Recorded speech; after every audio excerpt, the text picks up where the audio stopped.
جب علماء کو اس بات کی فکر ہوئی کہ ہمارے حفاظ علماء آہستہ آہستہ جو ہے جنگ میں شہید ہوتے جا رہے ہیں، اور ایک وقت آئے گا کہ کوئی دین کا نام لینے والا، قرآن کی تعلیم دینے والا اور محمد مصطفیٰ صلی اللہ علیہ وسلم کی تعلیم کو آشکارا کرنے والا نہیں بچے گا، تو پھر یہاں دین کی قحط سالیاں پڑ جائیں گی، یہاں مجاہدین تیار نہیں ہوں گے، یہاں دلوں کے اندر موت کا جذبہ، اور یہ کہنے والے نہیں ملیں گے کہ مقتل کی طرف جاتے ہیں، اے موت تیرے لب چوم کے ہم لے جام شہادت پیتے ہیں، ساقی کی ادا پہ جوم کے ہم۔ میں اور آپ تمام حضرات اس حال میں جمع ہوئے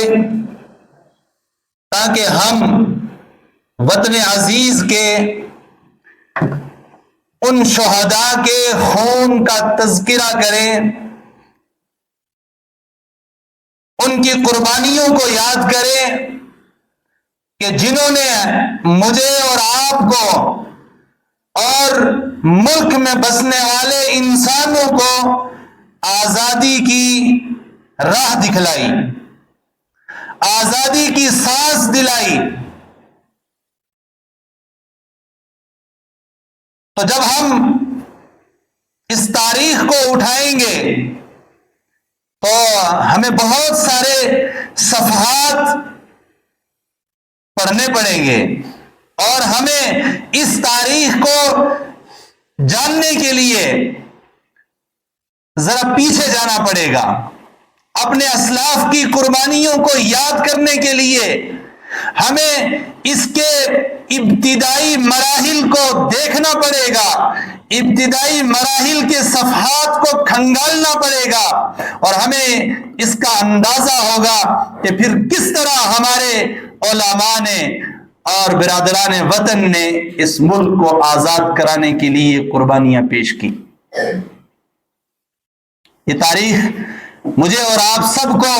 یاد ہونی چاہیے کہ آج تو ہم 15 اگست 1947 کو یاد رکھتے ہیں، لیکن اس سے پیچھے جو ہمارے آباء و اجداد اور اسلاف کی قربانیاں اور ان کی شہادتیں موجود ہیں، ان کے کردار موجود ہیں، ان کے اوپر ہم مٹی ڈال دیتے ہیں اور ہم یہ کہتے ہیں کہ گاندھی جی نے ہمارے ملک ہندوستان کو آزاد کرایا۔ یہ ناانصافی ہے۔ جب آزادی کی بات آئے گی تو سب سے پہلے جب یہ بات ہمیں جاننی پڑے گی کہ انگریز برطانوی حکومت اس ملک کے ہندوستان میں کب اور کس طرح آئی، تو یہ تاریخ ہمیں یاد ہونی چاہیے کہ 16ویں صدی کے وسط میں انگریز نے مغل سلطنت سے تجارت کی پرمیشن مانگی کہ ہمیں اس ملک میں تجارت کے لیے پرمیشن دی جائے، اجازت دی جائے کہ ہم تجارت کرنا چاہتے ہیں۔ یاد رکھنا 16ویں صدی کے وسط کی یہ بات ہے۔ پھر 16ویں صدی میں مغل بادشاہوں نے انگریز کو، برطانویوں کو اس ملک میں تجارت کرنے کی اجازت دے دی، اور یہ آہستہ آہستہ یہ تجارت بڑھتی رہی یہاں تک کہ 1701 عیسوی میں جو ہے انگریز نے اس ملک کے اندر اپنا پنجہ جمانا شروع کیا، سب سے پہلے ایسٹ انڈیا کمپنی کے ذریعے سے۔ اور یہ 1700 میں جب ایسٹ انڈیا کمپنی انگریز نے ہندوستان کے اندر لائی، اور اس کے پیچھے اس کے بیک گراؤنڈ میں انگریز ایسٹ انڈیا کمپنی جو تجارت کے بہانے سے شروع کی تھی، ہتھیاروں کی سپلائی شروع کی ہندوستان میں،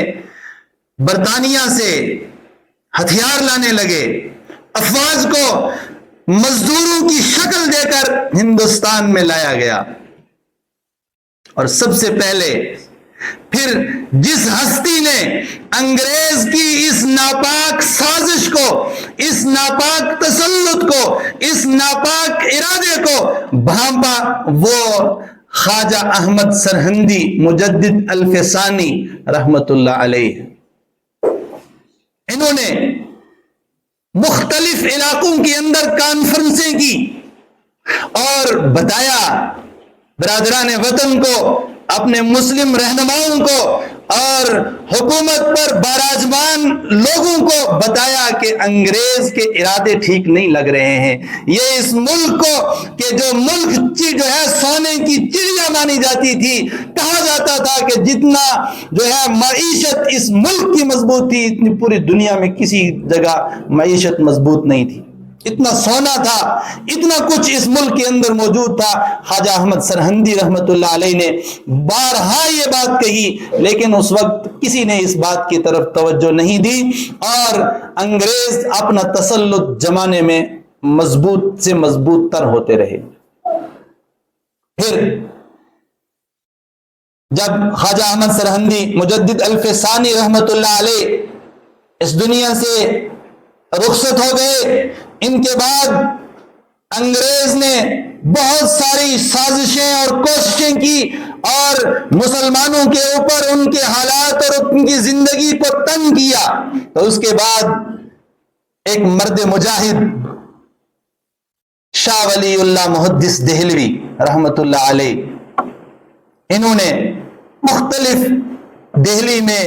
اور اس وقت جو پاکستان جو ہے لاہور میں اور پشاور میں اور جگہ جگہ شاہ ولی اللہ محدث دہلوی نے کانفرنسیں کی اور انگریز کی ناپاک ارادوں کو، ناپاک سازشوں کے بارے میں لوگوں کے ذہن اور دل و دماغ میں ان کی نفرت ڈالی کہ یہ انگریز تمہیں یہاں اس زمین کے، تمہاری اس زمین کو چھیننا چاہتے ہیں، تمہاری اس زمین کے مالک بننا چاہتے ہیں۔ لیکن اتفاق یہ ہوا کہ شاہ ولی اللہ محدث دہلوی اس دنیا سے چلے گئے، لیکن اپنے فرزند حضرت شاہ عبدالعزیز محدث دہلوی کے سینے کے اندر انگریز کی بغاوت ڈال کر گئے۔ وہ بیج ایسا مضبوط کر کے کہ جب انگریز بنگال کے راستے سے ہوتے ہوئے سراج الدولہ کی سلطنت کے ساتھ ٹکرایا اور 1757 میں سراج الدولہ، نواب سراج الدولہ کو شہید کر دیا گیا، ان کے ساتھی میر جعفر کے غداری کی وجہ سے۔ میر جعفر نے غداری کی، نواب سراج الدولہ جو بنگال، یاد رکھنا یہ بات، بنگال، بہار اور اڑیسہ اس کا فرما روا تھا، حکمران تھا۔ جب نواب سراج الدولہ شہید ہو گئے اور بنگال کے اوپر انگریز نے اپنا قبضہ جما لیا تو بنگال سے آگے نکلا اور سن 1757 سے لے کر سن جو ہے وہ 1779 تک انگریز یہاں سے چل کر میسور تک پہنچ گیا۔ پھر میسور میں پہلے حیدر علی رحمت اللہ علیہ یہ حکمران تھے میسور کے، اور پھر ان کے بیٹے سلطان ٹیپو فتح علی خان سلطان ٹیپو کا نام ہے۔ یہ فتح علی خان حضرت سلطان ٹیپو رحمت اللہ علیہ جو حیدر علی کے بیٹے ہیں، یہ میسور کے فرما روا تھے، یہ میسور کے نواب تھے، اور جو ہے ان کے ساتھ پنجہ آزمائی ہوئی اور صف آرائیاں ہوئی، اور پھر آخر کار سلطان ٹیپو شہید رحمت اللہ علیہ کو 1799 عیسوی میں انگریز نے شہید کر دیا۔ اور سلطان ٹیپو جب انگریز کے خلاف لڑ رہا تھا تو انگریز نے اس وقت انگریز کے چند جو چمچے تھے انہوں نے سلطان ٹیپو سے کہا کہ سلطان جی یہ انگریز بڑے خطرناک ہیں، جس طرح کی تقریریں تم ان کے خلاف کرتے ہو، جو تم ان کے خلاف باتیں کرتے ہو، یہ انگریز تمہیں جو ہے جیلوں کی سلاخوں میں بھیج دیں گے، یہ انگریز تمہاری زندگی کو تمہارے اوپر تنگ کر دیں گے۔ تو انگریز ان چمچوں کو سلطان ٹیپو رحمت اللہ علیہ نے ایک ایسا جملہ کہا کہ جو انشاءاللہ قیامت تک نوجوانوں کے دلوں کے اندر ایمان کا جذبہ پیدا کرے گا، بہادری کا جذبہ پیدا کرتا ہے، اور قیامت تک آنے والے انسانوں کے اندر یہ شوق دلائے گا کہ کہ جب سینے کے اندر آزادی کا جذبہ ہو تو اس کو کوئی نہیں مٹا سکتا، چاہے مخالف سازشیں کتنی مضبوط ہوں۔ سلطان ٹیپو کا وہ جملہ کیا تھا؟ سلطان ٹیپو رحمت اللہ علیہ نے کہا تھا کہ شیر کی ایک دن کی زندگی گیدڑ کی 100 سالہ زندگی سے بہتر ہے۔ یہ سلطان ٹیپو کا جملہ تھا، اور یقیناً یہ بات سچ اور صحیح ہے کہ گیدڑ کی کیا زندگی ہے کہ کبھی وہ کسی کونے میں چھپے گا، کبھی کسی کونے میں، کبھی اس کا ڈر، کبھی اس کا ڈر، کبھی فلاں کا ڈر، کبھی فلاں کا ڈر۔ شیر کی زندگی ہوتی ہے کہ کسی کا ڈر نہیں، میدان میں آئے، جنگلات میں آئے، کھیت میں آئے، جہاں مرضی آئے اس کو سو جائے۔ یہ آزادی ہے شیر کی۔ تو شیر کی ایک دن کی زندگی گیدڑ کی 100 سالہ زندگی سے بہتر ہے۔ یہ سلطان ٹیپو کا مشہور جملہ ہے۔ اور وہ شیر میسور جب 1999 عیسوی کو شہید کیا گیا تو انگریز جنریل کو ہمت نہیں ہوئی کہ اس کے لاش کے پاس چلا جائے جب تک کہ اس کی تحقیقات نہ کر لے کہ واقعتاً سلطان ٹیپو شہید ہو گیا کہ نہیں ہوا۔ اور جب شہید ہو گئے سلطان ٹیپو رحمت اللہ علیہ، تو اب انگریز کو لگ رہا تھا کہ جب تک سلطان ٹیپو ہے ہم ہندوستان پر قبضہ نہیں کر سکتے۔ لیکن جب پتا چلا کہ سلطان ٹیپو شہید ہو گئے تو انگریز جنریل نے سلطان ٹیپو کی لاش پر جوتے کے ساتھ پیر رکھا اور کہا کہ آج سے ہندوستان ہمارا ہے، کوئی ہمیں ہندوستان سے نہیں نکال سکتا، کوئی نہیں بچا سکتا ہندوستان کو ہمارے چنگل سے۔ یہ ہماری تاریخ ہے۔ پھر جب 1799 عیسوی میں یہ شیر میسور بھی شہید ہو گئے تو اس کے بعد پھر 1703 عیسوی میں، یہ تاریخ یاد رکھنا، 1703 عیسوی میں شاہ عبد العزیز محدث دہلوی نے 1803 عیسوی میں شاہ عبد العزیز محدث دہلوی نے فتویٰ جاری کیا کہ ملک ہندوستان اب غلام ہو چکا ہے، یہ دار الحرب بن چکا ہے، یہاں رہنے والوں کے اوپر فرض ہے کہ وہ جہاد کرے۔ اور جہاد کی ایسی آگ شاہ عبد العزیز محدث دہلوی نے جھونکی کہ جس آگ نے پورے ہندوستان کو جو ہے انگریز کے خلاف بھڑکایا، اور انگریز کو خوب جو ہے ناکو چنے دبوائے، اور انگریز مجبور ہوا۔ اور انگریز کو جب پتا چلا کہ ہر جگہ سے جو ہے وہ آنے لگی، تحریکیں شروع ہونے لگی، ہر جگہ سے انگریز کے خلاف باتیں ہونے لگی، تو اس وقت انگریز نے سازشیں رچنا شروع کی۔ اور یہی تاریخ، یہ اسی فتوے کا یہ آج کا فتویٰ نہیں تھا، یہ اس وقت کا فتویٰ تھا کہ اس وقت یہ اس طرح کے 10-5 روپے والے فتوے بازاروں میں نہیں ملتے تھے۔ اس وقت جو فتویٰ آتا تھا وہ فتویٰ ہوتا تھا جس کا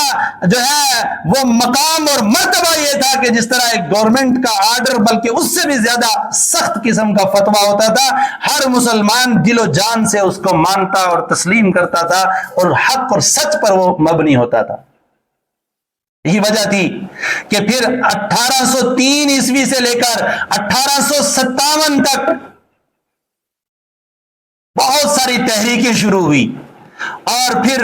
1857 میں ایک جگہ نہیں بلکہ کئی مقامات پر اسی فتوے کی بنیاد پر لڑائیاں ہوئی، جس میں لکھنؤ ہے، جس میں جو ہے پشاور ہے، جس میں شاملی کا میدان مظفر نگر میں شاملی کا میدان ہے، جس میں دہلی کی چاندنی چوک ہے۔ ان تمام علاقوں کے اندر مسلمان اکٹھا ہوئے۔ اب 1857 تک ابھی تک کوئی برادران وطن میں سے کوئی اس لڑائی میں شریک نہیں ہے، یہ صرف مسلمانوں کی لڑائی، خالص مسلمان لڑ رہے ہیں۔ یہ 1857، اسی لیے انگریز نے 1857 کی جنگ کے بارے میں لکھا کہ یہ جنگ نہیں، یہ آزادی کی جنگ نہیں، یہ غدر تھا۔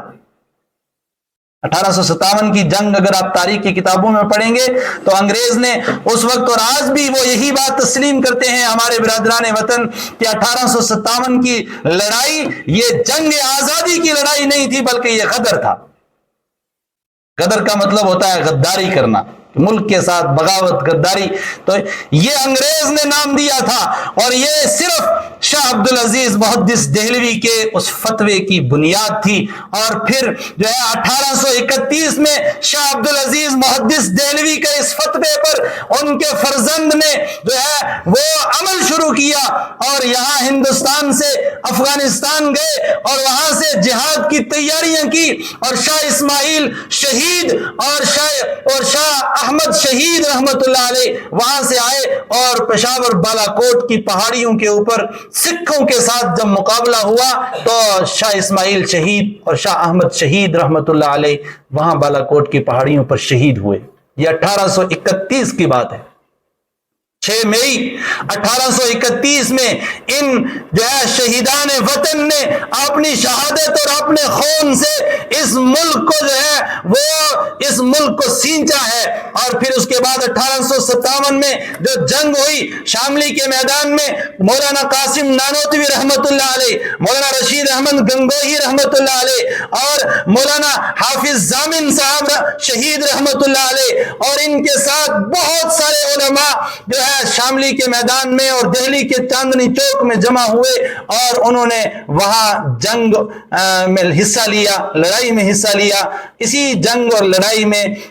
قاسم العلوم والخیرات حضرت مولانا قاسم نانوتوی رحمت اللہ علیہ کو انگریز کی گولی لگی اور وہ زخمی ہوئے۔ مولانا قاسم نانوتوی رحمت اللہ علیہ جو بانی ہیں دارالعلوم دیوبند کے، اور اسی جو ہے یہ مظفر نگر کے جو یہ میدان ہے شاملی کا میدان، اسی میں حضرت حافظ ضامن صاحب رحمت اللہ علیہ اس جنگ میں شہید ہوئے، اسی میدان میں شہید ہوئے۔ وہ اتنے بہادر تھے، یہ قیادت کر رہے تھے حافظ ضامن صاحب رحمت اللہ علیہ، انگریز کی گولی لگنے سے وہ شہید ہو گئے۔ یہ شہادت ہمارے اسلاف ہمارے بزرگوں نے دی ہے۔ پھر اس کے بعد جب 1857 کی جنگ ہوئی تو انگریز بھانپ گیا۔ انگریز نے یہ ذہن بنا لیا کہ اس قوم کے ساتھ نہیں لڑا جا سکتا، اس قوم کے دلوں کے اندر ایسا جذبہ ہے کہ 10 کو مارو گے 20 آئیں گے، 20 کو مارو گے تو 1000 میدان میں آ جاتے ہیں، ان کو موت سے نہیں ڈرایا جا سکتا، سب سے پہلے ان کا دل و دماغ بدلنا پڑے گا، ان کا لباس بدلنا پڑے گا، ان کے افکار اور ذہن کو بدلنا پڑے گا۔ جو محمد مصطفیٰ صلی اللہ علیہ وسلم کے ماننے والے اور اس کلمے کا دم بھرنے والے اور اس پلیٹ فارم پر جمع ہونے والے، اس ایک کلمہ کی بنیاد پر اکٹھا ہونے والے، ان کے درمیان تفریق کی جائے، ان کے درمیان ڈیوائڈ اینڈ رول۔ ایک قانون، ایک بل پاس کیا انگریز نے اپنی پارلیمنٹ میں، اس بل کا نام رکھا ڈیوائڈ اینڈ رول، کہ ان کے درمیان میں تقسیم کاری کی جائے۔ پھر 1857 کے بعد 1857 سے لے کر 1910 اور 1911 تک انگریز نے یہ کام کیا کہ ایک تو جو ہے برطانیہ سے عیسائی مشینریاں منگوائی، اس عیسائی مشینریاں سے مراد عیسائیوں کے جو پادری ہوتے ہیں وہ منگوائے، کہ اس ملک کے اندر جگہ جگہ پر مناظرے کروائے گئے، اور عیسائیت کو پھیلانے کا کام کیا اس ملک کے اندر انگریز نے، کہ یہ جب مسلمان اپنی شناخت بھول جائیں گے، اپنے ذہن اور افکار کو جو ہے وہ تبدیل ہو جائیں گے ان کے، تو کوئی ان میں میدان میں آنے کے لیے تیار نہیں ہوگا۔ جب انگریز نے یہ سازش کی تو اس وقت ہمارے اسلاف کو اللہ جزائے خیر دے، آج اگر میرے اور آپ کے سر پر ٹوپی ہے، آج اگر میرے اور آپ کے چہرے پر داڑھی ہے، آج اگر میرے اور آپ کے چہرے پر محمد مصطفیٰ صلی اللہ علیہ وسلم کا لباس موجود ہے، یہ سنت ہمارے بدن سے جھلکتی ہیں، تو یہ ہمارے اسلاف کی قربانیاں اور ان کی دور اندیشیاں ہیں۔ یہ علامہ مولانا جو ہے حضرت مولانا قاسم نانوتوی رحمت اللہ علیہ، حضرت مولانا رشید احمد گنگوہی رحمت اللہ علیہ، حاجی امداد اللہ مہاجر مکی رحمت اللہ علیہ، اور ان کے ساتھ سینکڑوں علماء، انہوں نے یہ جانچ لیا کہ 1857 میں جب جنگ آزادی میں بہت سارے مسلمان جو ہے شہید ہو گئے، ان کے بچے یتیم ہوئے، تو انگریز نے ایک سازش کی۔ انگریز کے پاس معیشت تو مضبوط تھی ہی، انہوں نے کہا کہ یہ جو یتیم بچے ہوئے ہیں ان کو ہم تعلیم دیں گے، ان کو ہم پڑھائیں گے، ان کو لکھائیں گے، ان کو فوج میں بھرتی کریں گے، ان کو افسر بنائیں بنائیں گے, ان کو حکمران بنائیں گے. تو اس وقت مولانا قاسم نانوتوی رحمت اللہ علیہ نے, اس وقت مولانا رشید احمد گنگوہی رحمت اللہ علیہ نے, مولانا مہاجر مکی, مولانا امداد اللہ مہاجر مکی رحمت اللہ علیہ نے یہ بیٹھ کر مشورہ کیا کہ انگریز یہ چاہتا ہے کہ ہمارے شہیدوں کے بچے جو یتیم ہو گئے ہیں وہ عیسائیوں کی مشینریوں کے ذریعے سے عیسائیت کا کام کرے اور عیسائیت کو قبول کر کے اس ملک کے اندر عیسائیت کو جو ہے براجمان کرنا چاہتے ہیں. ہم یہ نہیں ہونے دیں گے. ہمیں اپنے ان شہید ان یتیم بچوں کی پرورش کرنی ہے. اس کے لیے ہمیں کوئی قانون بنانا پڑے گا, اس کے لیے ہمیں کوئی کوششیں کرنی پڑیں گی. اسی کوشش کا نتیجہ ہوا کہ 1866 میں دارالعلوم دیوبند کا قیام ہوا. مولانا قاسم نانوتوی رحمت اللہ علیہ نے اس وقت کہا تھا کہ دارالعلوم کے قائم کرنے کی جو ہے شرط یہ رہے گی کہ یہ حکومت کا پیسہ نہیں لے گی, حکومت کی نگاہوں سے دور رہے گی. دارالعلوم دیوبند کی دانشگاہ, وہ درسگاہ, اس کے اندر وہ یتیم, وہ غربا, وہ مسکین بچے کہ جن کے والدین اپنے پاس جو ہے اتنا خرچہ نہیں رکھتے کہ وہ اپنے بچوں کو تعلیم دے سکیں, ان کو ہم فری میں تعلیم دیں گے. اور محمد مصطفیٰ صلی اللہ علیہ وسلم کے ماننے والوں کے افکار اور ان کے دلوں اور ذہنوں کو ہم خراب نہیں ہونے دیں گے. یہ مولانا قاسم نانوتوی رحمت اللہ علیہ کی فکریں تھی, مولانا رشید احمد گنگوہی کی فکریں تھی, مولانا جو ہے امداد اللہ مہاجر مکی کی فکریں تھی کہ جن کی فکروں پر اللہ تعالیٰ نے الہامی طور پر دارالعلوم دیوبند کا قیام جو ہے وجود پذیر ہوا. اسی دارالعلوم کا ایک سب سے بڑا دوسرا مقصد یہ تھا, ایک مقصد تو یہ تھا کہ یہ جو یتیم بچے کہ جن کو انگریز چاہتا ہے کہ عیسائی بنا دیں, ان کو ہم نے عیسائی نہیں بننے دینا. اور دوسرا یہ کہ انہوں نے اس مقصد کے تحت دارالعلوم دیوبند کی جو ہے بنیاد رکھی کہ یہاں سے پڑھنے والے محمد مصطفیٰ صلی اللہ علیہ وسلم کا دم بھرنے والے, کلمہ لا الہ الا اللہ کا دم بھرنے والے جہاد کے لیے کھڑے ہو جائیں گے. یہ اس وقت مولانا قاسم نانوتوی کے ذہن میں آئی جب 14,000 علماء کو شاملی سے لے کر پشاور تک پورے درختوں پر لٹکا دیا گیا تھا. 14,000 علماء کو ایک ہی دن میں پھانسی کے پھندوں پر لٹکایا تھا, اور وہ بھی درختوں کے اوپر.